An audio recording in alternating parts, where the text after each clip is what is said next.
Merhaba güzelliklerim. Benimle birlikte örmeye hoş geldiniz. Ben de size yine bugün çok cici bir yelekle geldim. Etekten başlayıp yukarıya doğru ördüm. Pratik ve kolay bir yelek hazırladım sizler için. Yeleğimiz bakın şöyle buradan çok pratik bir yelek.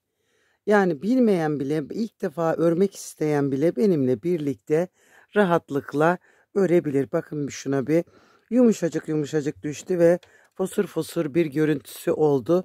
Çok çok beğendim. Şimdi size bunu anlatacağım. Birlikte bunu öreceğiz. Şimdi bize 2 tane ip lazım. Bir ip yetmiyor. Tığ işinde bir ip yetmiyor. Yeleğimiz 6 aydan 1 yaşa kadar olacak ölçülerde. Şöyle kullandığım ip polosu 300 metrelik bir ip ve yumuşacık düşürüyor örgüyü. 3,5 milimlikte tığ kullandım. Bakın şöyle göstereyim. 3,5 milimde bir tığ kullandım. Bu şekilde de düğmelerim vardı. Bu düğmeleri diktim. O zaman ne yapalım? Hadi alın gelin ipinizi, tığınızı birlikte örelim. Evet arkadaşlar, önce ipimizle tığımızı buluşturalım. Çok sıkı olmayan, bakın,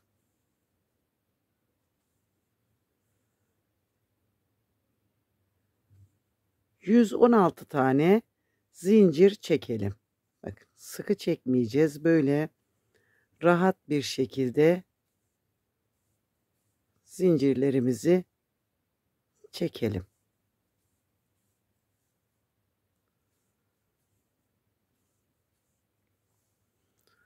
...116 tane zincirimizi çektikten sonra 1, 2, 3. zincire batarak bir trabzan yapalım. Sıradaki zincire bir trabzan yapalım. Sıradaki zincire bir trabzan yapalım. İlk sıramız tüm zincirin üzerine trabzanlardan oluşuyor. Böyle teker teker hepsine batalım. Ve sıramızın sonuna geldiğimizde 1, 2, 3 zincir çekip örgümüzü çevirelim. Şimdi örneğimizi de kurmaya başlayacağız. Örgümüz 3 trabzan üzerinden yapılıyor. Bakın böyle 1, 2, 3. Şimdi şu zincirin olduğunu, boşluğunu da saydım. Bakın 1, 2, 3. Üçüncü trabzana bir trabzan yaptım. Bir zincir çektim. Tığımın üzerine ip aldım. Şu birinci ve ikinci trabzanın arasındaki boşluğa bakın. Batırdım. İpimi uzattım. Ve buraya yine bir trabzan yaptım ama hafif uzatarak. Yine bakın burada 1, 2, 3. Üçüncü trabzana batırdım ve bir trabzan yaptım. Bir zincir çektim. Bakın 1 ve ikinci trabzanın arası, 1, 2, 3 taneyi kullanıyoruz ya, bakın 1 ve ikincinin arasındakine bir trabzan yaptım ama uzattım. Ve yine geldik, bakın 1, 2, 3. Üçüncüye bir trabzan yaptım. Bir zincir çektim. 1 ve ikincinin arasındaki trabzan boşluğuna bir uzatarak trabzan yaptım. Şimdi bu bir üst sırada daha çok belli olacak. Çünkü bunu trabzan üzerine vurduk. Altı lastik yapacağım. 1, 2 araya. Böyle bakın. 1, 2, 3. trabzanın boşluğuna batırdım. Bir zincir çektim. 1 ve ikincinin arasındaki boşluğa batırarak uzatarak bir trabzan yaptım. 1, 2, üçüncüye batırdım. Bir zincir çektim. 1 ve ikincinin arasındaki boşluktan hafif uzatarak bir trabzan yaptım. Şimdi ben alt parçayı ördüğüm için burada size sadece örneği anlatıyorum. Çünkü dümdüz örüldüğü için şöyle bakın. Ve en sonuncuya da bir tane trabzan yapalım. Bir zincir çektim ve döndürdüm. Şimdi hemen birinci trabzanın üzerine sık iğne. Şu gözüken trabzanın üzerine sık iğne. Boşluğun içine, bir zincirli boşluğun içine bir sık iğne yaptım. Bakın, burada iki trabzan yan yana. İkisinin de tepesine bir, öbürünün de tepesine yaptım. 2. 2 tane trabzan, bir tanesi zincir boşluğunun içine. 1, 2, zincir boşluğunun içine 1. 1, 2 sık iğneyi trabzan tepesine, bir tanesini zincir boşluğunun içine. Şöyle. 2 tane trabzan tepesine, bir tane zincir boşluğunun içine. Ve şimdi sırayı tamamlayalım.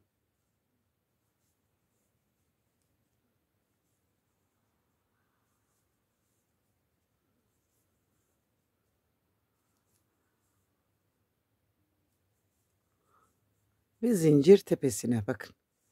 Şu şekilde. 1, 2, 3 zincir çektim ve şöyle göstereyim bakın. Şimdi bu zincirin olduğunu saymayacağız. 1, 2, 3. Bakın 1, 2, 3 sık iğne var burada. Üçüncü sık iğneye bir trabzan yaptım. Bir zincir çektim. Şimdi nereye batacağız biliyor musunuz? Buna dönmeyeceğiz geri.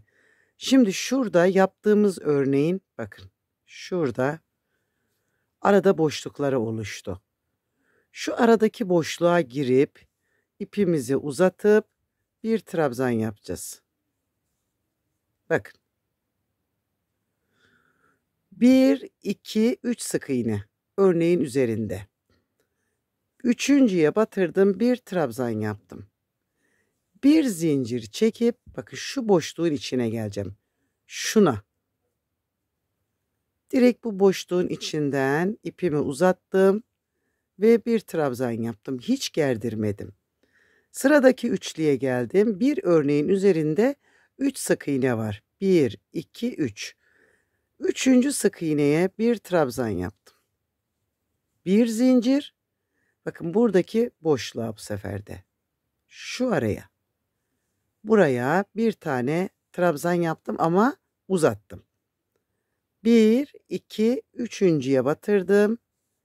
Bir trabzan yaptım. Bir zincir çektim. Bakın yine aynı boşluğa, her boşluğun içine geri döneceğiz. Buraya bir trabzan yaptım. Geldim öbürüne. 1, 2, üçüncüye bir trabzan yaptım. Bir zincir çektim. Buradaki boşluğun içinden bir trabzan çıkarttım ama uzatarak. Şimdi öbürüne geldim. 1, 2, 3. Bir zincir bu boşluğun içine. Örneğimiz çok pratik. Böyle. Şimdi bakın sonuncuyu yapacağım. Sonuncuyu her yaptığımızda sonda bir tane tek trabzan yapalım. Bir zincir çekip çevirdim. Şimdi ön yüze bu şekilde düşüyor. Hemen yine 2 tane sık iğne yaptım. Bir tane boşluğun içine. 2 tane trabzanların tepesine. Bir tane boşluğun içine. 2 tane trabzan tepesine. Bir tanesini boşluğun içine. Ve böyle devam edeceğiz. Bunlar üst üste biriktikçe böyle saç örgüsü gibi sıra sıra duruyorlar. Sık iğnemi yaptım. Görüp göreceğiniz en pratik örgülerden birisi.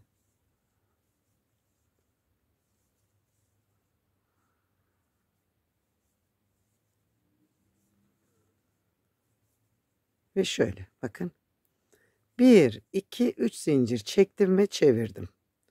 Şu zinciri artık saymıyoruz. Önünden sayacağız bakın. Örnek burada 1, 2, 3. Üçüncüden bir trabzan. Bir zincir. tekrar bir trabzan daha. 1 2 3 bir zincir, geriye döndüm, bir trabzan daha. Ve böyle örgümüzü tamamlayacağız.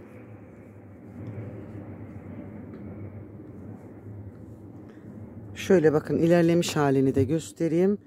Şu şekilde şahane duran bir örgü bu. Gerçekten çok güzel duruyor.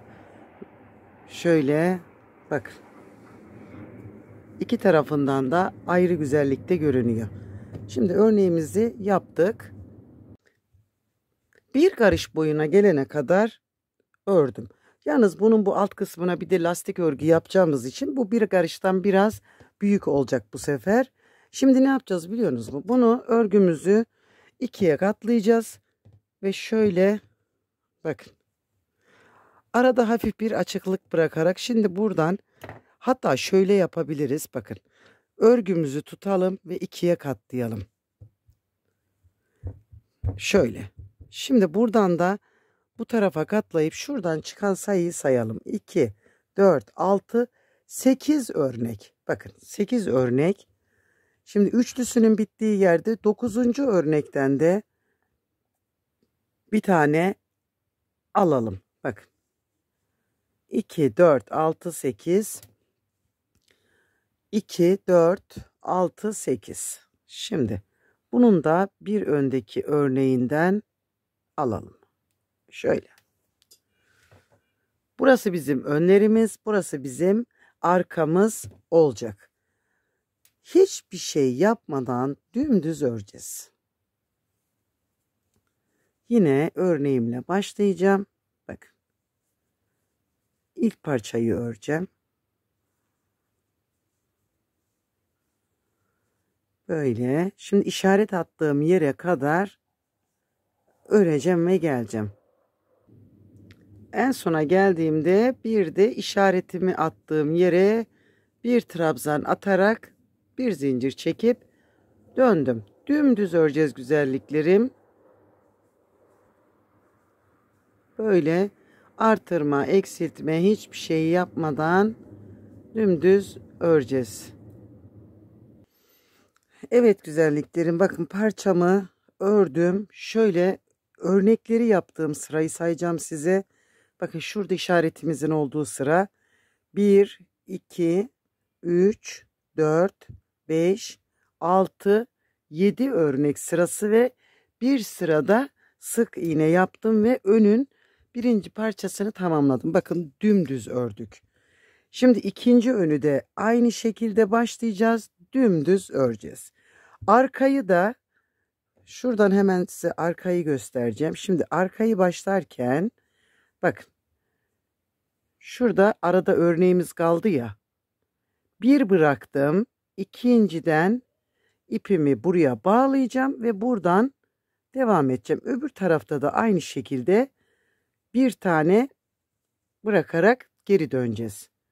Şöyle. Şimdi buradan aldım ipimi. 1, 2, 3 zincirimi çektim.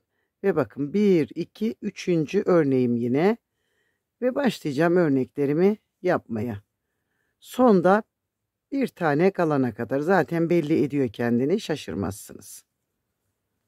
Ve böyle aynı önün uzunluğunda arkayı da öreceğiz. Yani dümdüz parçalar örüyoruz. Bu şekilde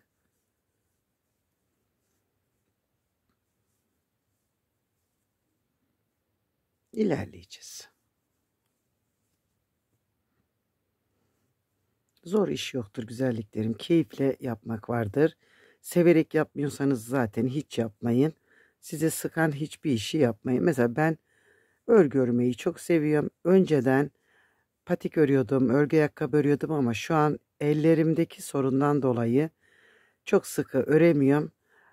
Ama yine de örmeye başladım. Şimdi de bebek örgüleri örüyorum.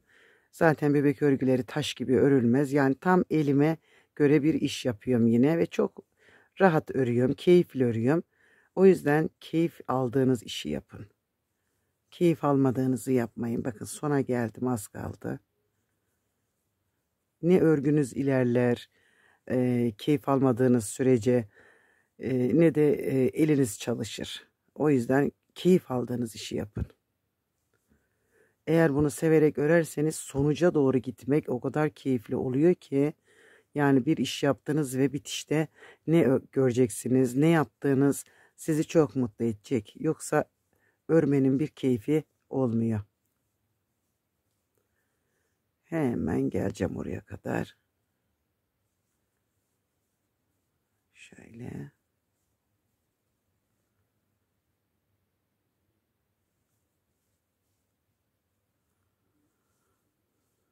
Bakın. Geldim. Sonuncuyu trabzan yaptım. Bakın bu işaret attığımız arada yine bir tane.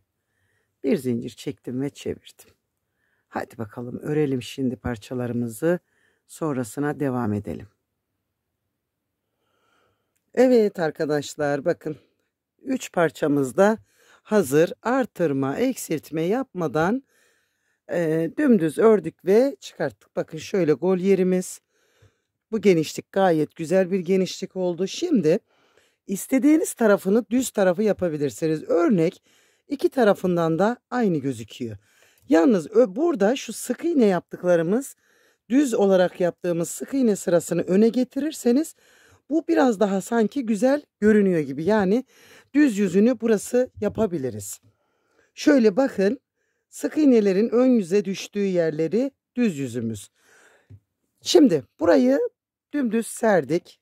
Şu kıskaçlarımızı buradan alalım. Bunlarla işimiz bitti. Şimdi bu düzdeyiz. Önü katladım. Bakın. Bu önü de katladım. Şimdi omuzları birleştireceğiz. Şurada bu yüzde kalmışız. Hemen ipimi aldım buradan. Şöyle. Şuradan tutacağız. Bakın. Bu şekilde tutup birinci ilmeğe batırdım. Karşıdan da birinci ilmeğe batırdım. İpimi aldım ve içinden geçirdim. Tekrar sıradakini aldım. Sıradakini aldım ve içinden geçirdim. 12 tanesini bu şekilde geçireceğiz. 4, 5, yani 4 örnek üstü. Bakın 1, 2, 3, 4 örnek üstünü birleştireceğiz. Saymanıza gerek yok. 4 örneğin üstünü gelin. Bir bakalım şimdi yaptıktan sonra. Şöyle 1, 2, 3, 4. 2 ve şuradan da sonuncuyu aldım. Bakın. 2, 4 örneğim burada var. 4 örneğim de burada var. 1, 2 zincir çekerek burayı kapattım. Tekrar öbür omuza alıp şimdi buradan ipimi bağlayacağım ve buradan da 4 örnek üstü yine bakalım 2, 4, yani 12 taneyi bağlayacağız. Hemen şuradan birinci, buradan da birinciyi aldım. Şöyle ipimi tuttum elimle, buraya bir zincir attım. Ve şimdi yine 4 örneğin üzerine bu şekilde gideceğim. Birleştirmemizi de yaptık. Çevirelim ve bakalım. Bakın şöyle güzel bir dikiş oldu burada. Bu da böyle. Burası da gol yerlerimiz. Buradan takarak aynı örneği yaparak hırka da yapabilirsiniz. İnşallah bu örnekten bir gün hırka da yaparız. Şimdi yakadan önce ön bandını yapacağız. Buradan ön bantlarını yaparak ilerleyeceğiz. Hemen ipimi alacağım. Ve buradan bakın tam başlangıç noktasından ipimi içine çektim. Bir zincir çektim. Sık iğne ile başlayacağız. Şu trabzanımın içine 2 tane sık iğne yaptım. Tekrar öbür trabzanıma geldim. 1, 2 tane sık iğne yaptım. Burada sık iğne olan sıramıza 1 tane. Trabzan olan sıraya 2 tane. Sık iğne sırasına 1 tane ve bakalım şimdi. Böyle bir bakın, düz gitmiyorsa, gerginse araya ekleyebilirsiniz. Trabzan sırasına 2 tane, sık iğne sırasına 1 tane. Böyle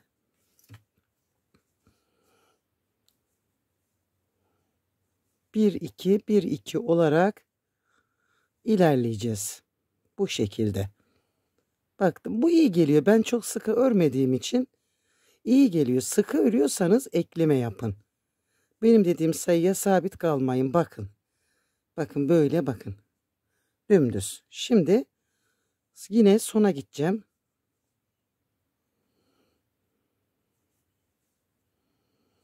Atlamayın. En sona kadar geldim.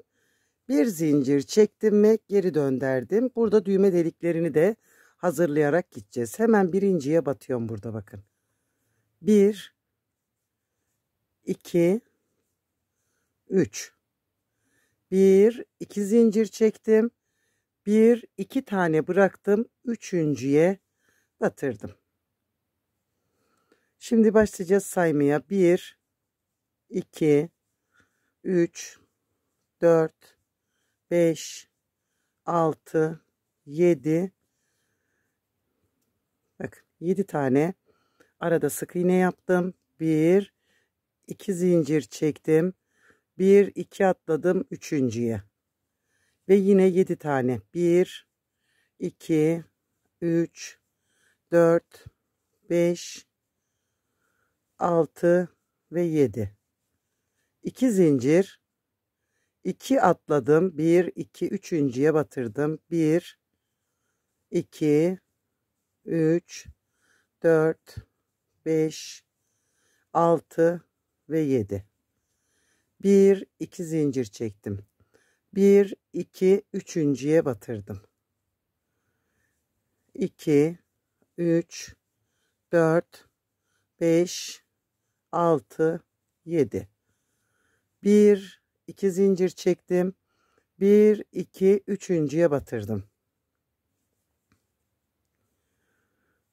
3 4 5 6 7.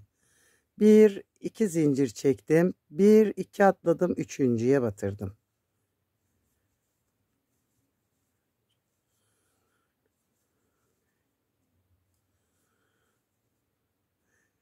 Burada isterseniz en uca da düğme deliği koyabilirsiniz. Ben koymayacağım. Ama isterseniz bir tane de buraya ekleyebilirsiniz. Bir zincir çektim ve örgümü çevirdim. Yine sık iğne yaparak devam edeceğim. Şimdi bu zincirlerin içine ikişer tane sık iğne yapacağız. Yani bıraktıklarımızı geri orada toplayacağız. Şöyle geleyim oraya kadar. Bakın burada 2 tane zincir çekmiştik. 2 tane sık iğne. 1 2. Şu altta bıraktığımızı geri almış olduk.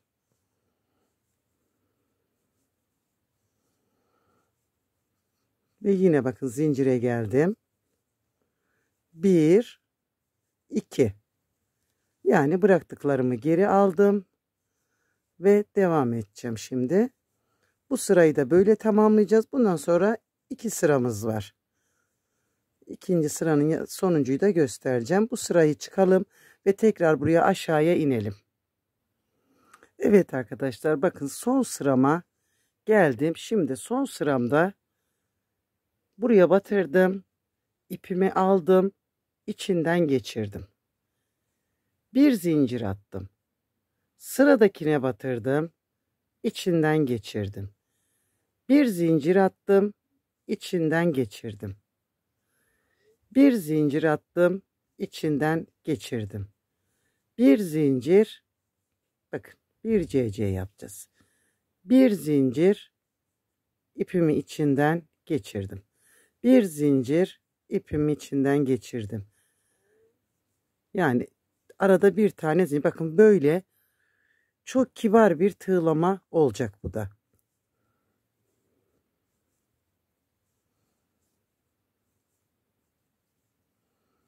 Ve yine sonuna kadar bu şekilde gideceğiz.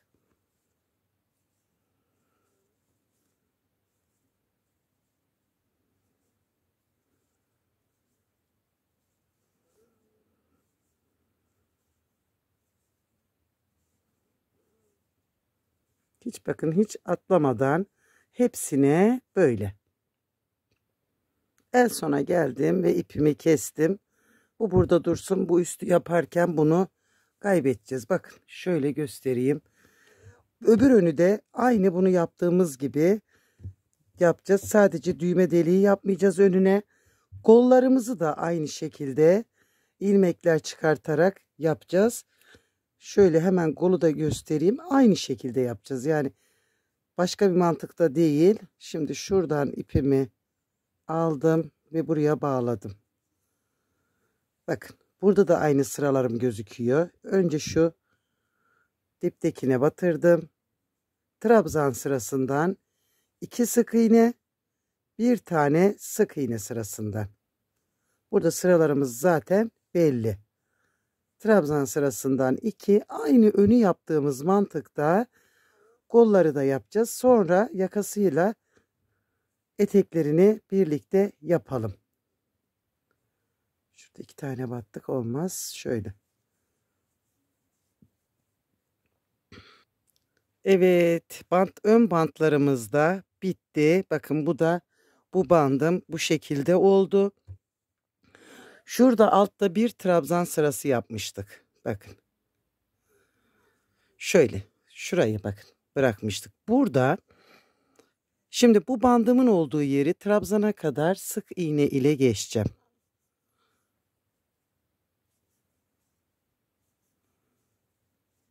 Şöyle bakın. Şimdi burada trabzanım var ya. Trabzanı boşluğundan tutup alacağız. Şöyle. Önündeki trabzanı tepesine sık iğne yapacağız. Sıradaki trabzanı boşluğundan alacağız. Sıradakinin tepesine sık iğne. Trabzanı boşluğundan alacağız. Önündekini sık iğne.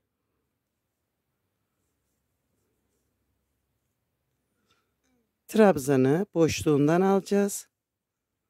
Sıradakini tepesinden alacağız. Bakın. Bir sık iğne, bir trabzan olarak burayı tamamlayacağız. Bu da bakın şöyle şu şekilde bir görüntü oluşturuyor. Yaptığınızda göreceksiniz. Ve böyle sonuna kadar bir sık iğne, bir trabzan boşluğundan alarak bitireceğiz. Evet güzellikleri, bakın bütün kenarları tamamladık. Şimdi en son yakamızı yaparak devam edeceğiz. Şimdi buradan ipimi bağlayacağım. Yalnız şu kısımdan bağlayacağım. İçten devam edeceğim. İki uçta da ipin düğüm olmasını istemiyorum. Şuraya sonuncuya aldım bakın. Ve sık iğneler yapacağız. Zaten bakın burada sık iğne sıramız var. Her sıraya bir tane. İki yerde artış yapacağım.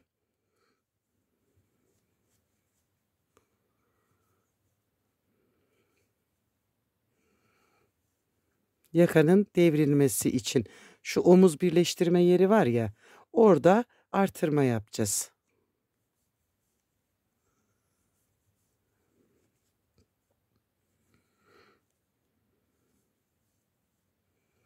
Bakın şimdi. Burada bir iki tane boşluk gözüküyor. Şurada iki tane boşluk gözüküyor. Şimdi ona bir kala bakın şuraya iki tane. Aynı yere bir ve iki. Tekrar bu boşluğun içine iki. Bir, iki. Hemen bakın önündekine iki. Şöyle bakın buradaki önündeki boşluğa 2. 1, 2. Ve onun önündekine de 2. Şimdi burası tamam. Şimdi öbür köşeye de gideceğiz. Orada da aynı işlemi yapacağız. Ve yakamız kendiliğinden devrilmiş olacak ve güzel duracak. Hemen hızlı bir şekilde orayı da göstereceğim size. Şöyle.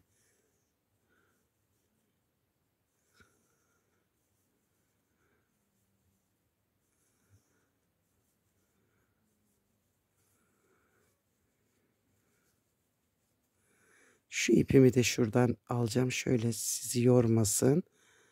Bakın.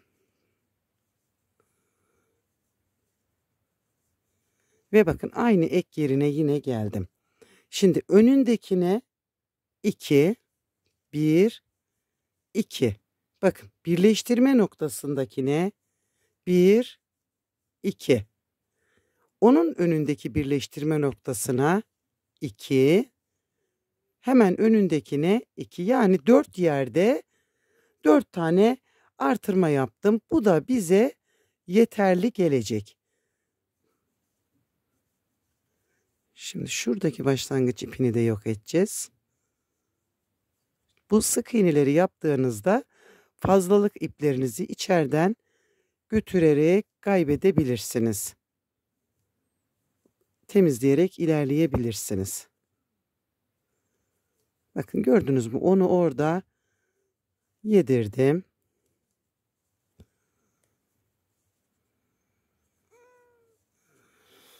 Şöyle 1, 2, 3 zincirimi çektim.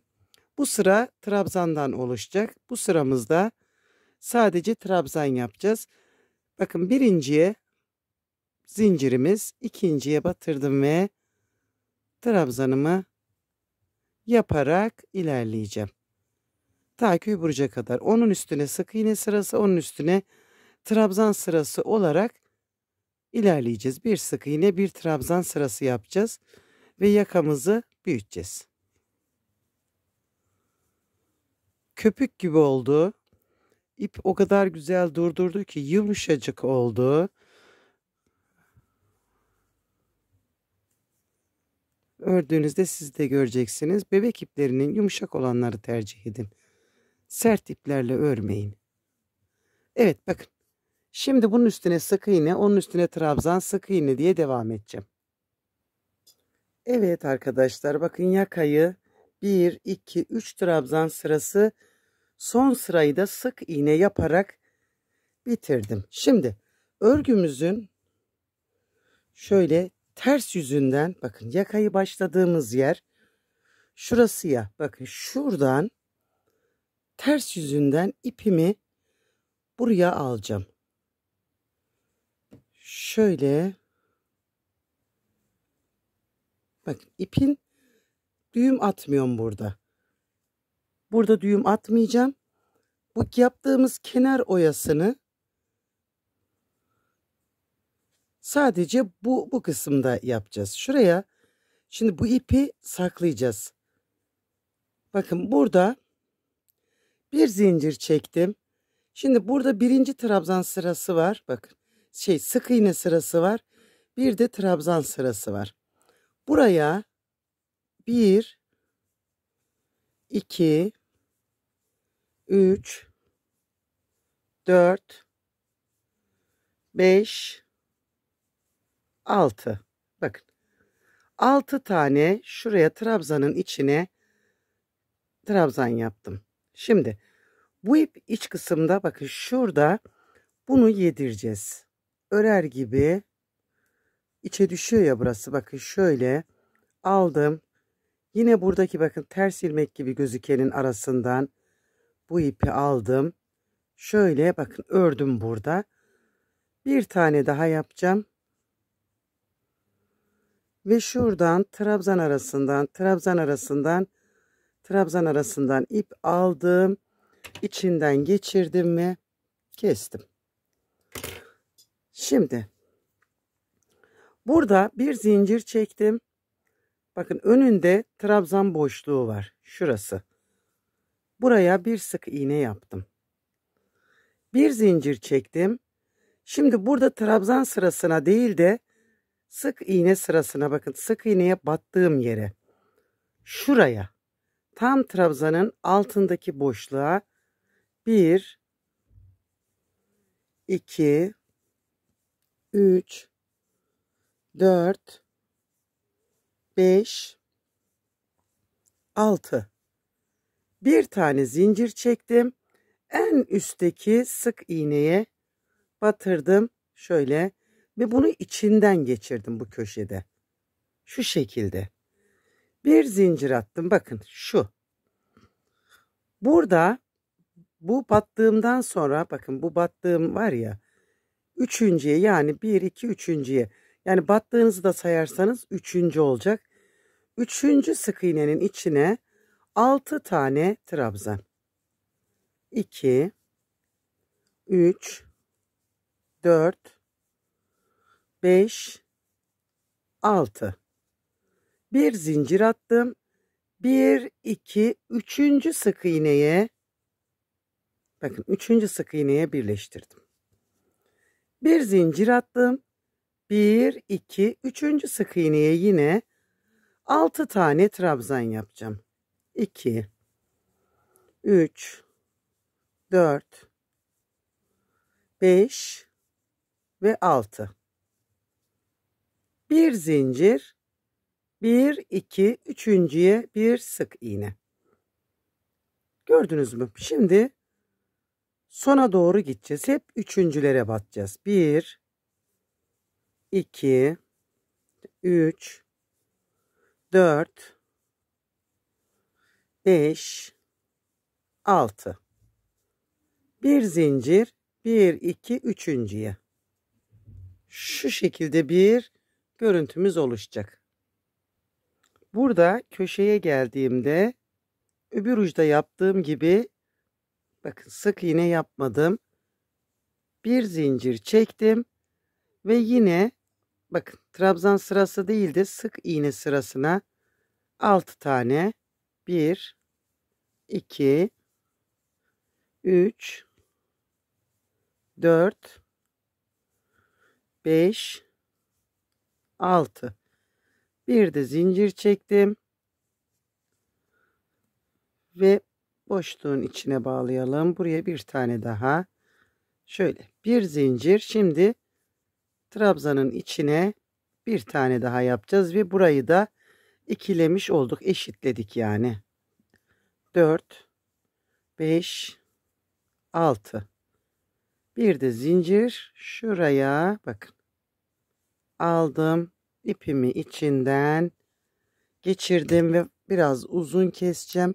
Saklamak için pay bırakacağım. Bakın çektim. Şuradan aldım bunu da. Burada hiç bırakmadım. Bakın. Şöyle katlanacağı için burası şimdi düz yüzüne gelecek. Bu şekilde bunu buradan yine az önceki yaptığımız mantıkta önce örerek bakın burada ters ilmekler gibi durduracağız. Şöyle bakın ikinci düğüm oldu. Şuradan bir tane daha düğüm atarsam benim işim oldu. Bakın kayboldu. Gitti. Kameradan mı çıktım? Bir şeyler oldu ama kusuruma bakmayın. Orayı göremedim. Ve bakalım bizim cicişimiz nasıl oldu? Ördükçe güzelleşen bir yelek yaptık yine. Ve harika oldu. Bakın şimdi düğmelerini de diktim ben. Şöyle karışık düğmeler diktim. Elimde olanları kullanıyorum güzelliklerim. Şöyle renk renk yaptım. Hani bir ışıltısı olsun diye. Şu şekilde. Aha yanlış ilikledim. Şöyle yapalım hemen. Yeniden sökelim. Çünkü bir tanesi tam yaka birleşimindeydi. Şurada. Bunu görmedik. Kırmızıyı kaçırdık. Bakın. Şimdi oldu.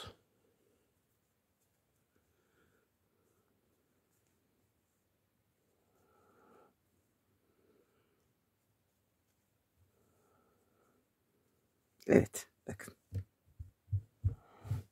Gördünüz mü teyzeleri? Yakamızı da bu şekilde katladığımızda bu tatlış yeleğimiz ortaya çıktı. Ve şöyle göstereyim bakın. Beni izlediğiniz için hepinize çok teşekkür ederim. Umarım sabredip buraya kadar izlemişsinizdir. Hoşça kalın, sevgiyle kalın, abone olup benimle kalın.